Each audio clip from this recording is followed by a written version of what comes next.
Na kama nina kitu cha kuwaambia Watanzania, ningewaambiwa hebu makamu wa rais waambie Watanzania jambo moja tu. Wakisema una jambo la kuwaambia Watanzania moja tu, unapewa nafasi ya mwisho, sema moja, nitasema pambaneni mpate katiba mpya.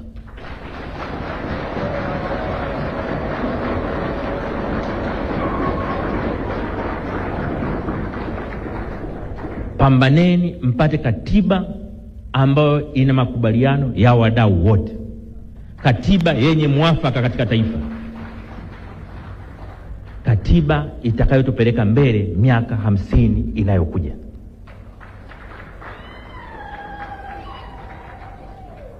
Katiba ambayo kila Mtanzania popote alipo atajisikia fahari kujitambulisha, mimi natoka Tanzania. Yenye katiba inayojali maisha ya mtu, lakini pia katiba inayoheshimu haki za raia wake. Katiba inayotupeleka kwenye maendeleo. Si maendeleo ya mali tuna uchumi, lakini maendeleo ya heshima na utu wa binadamu anayeishi katika Tanzania.